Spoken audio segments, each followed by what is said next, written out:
So in this segment, we're going to be talking about Liz Truss targeting kind of further talks on the Northern Ireland Protocol to end by end of March. So she's got about just over 2 months to really get somewhere.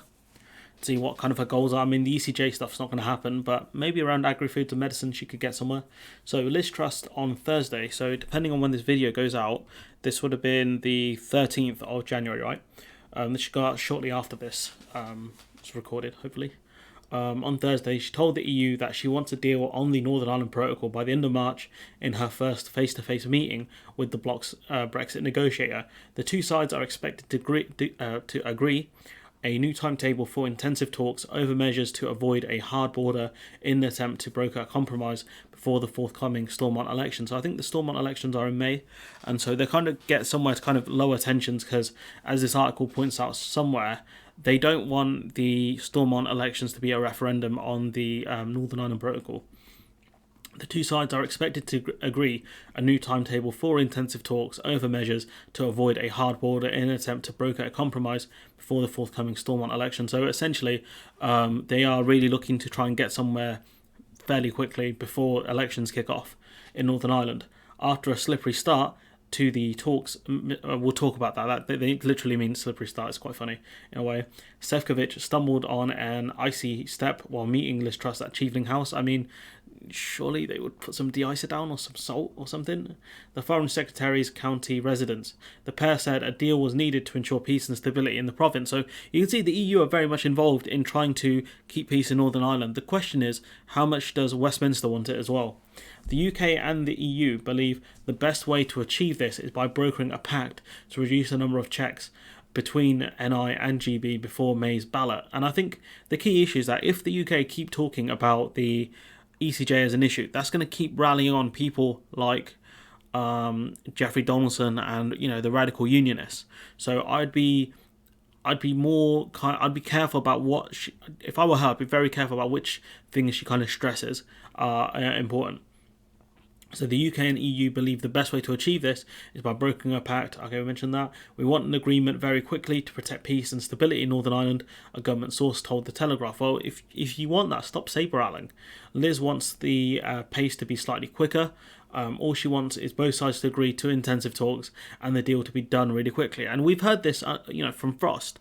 I think, when was it? Was it?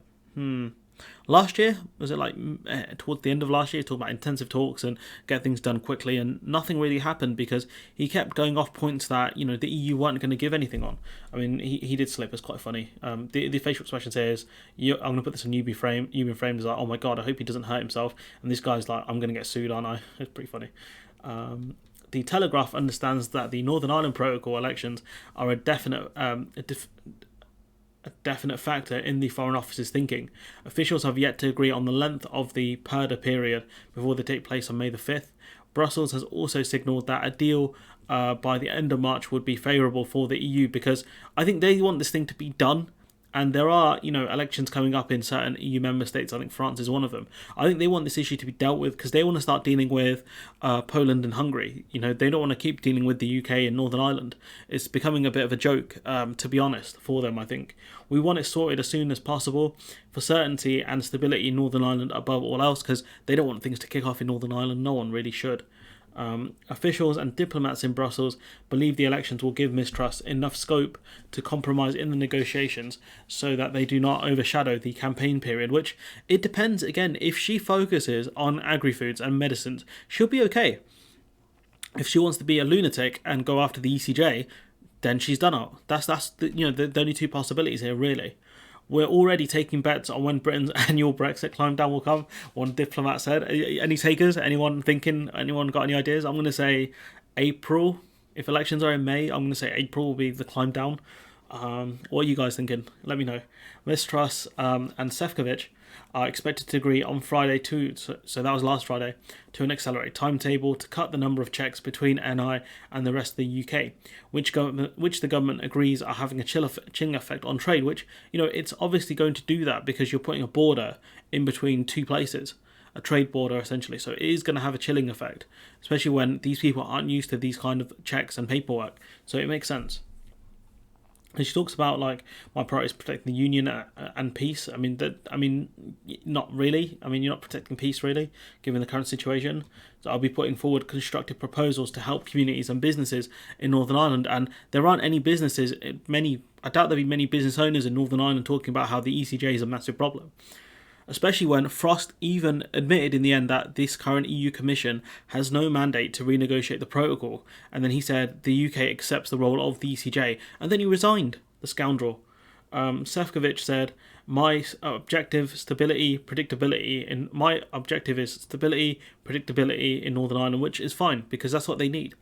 Downing Street and Brussels are keen to avoid the Stormont elections becoming a referendum over the protocol, which the DUP and other unionists want to be abolished because they fear it has driven a wedge between the province and Great Britain. To an extent it has done, but I feel like they're making more of this than there has to be, if that makes sense. I mean, to be fair though, it has pushed them closer to Ireland, which these people fear. But yeah, anyways, I'm going to leave it there. Let me know what you think in the comments below. Like, comment, share, subscribe, support the channel on Patreon if you can, and hopefully I'll see you in the next one.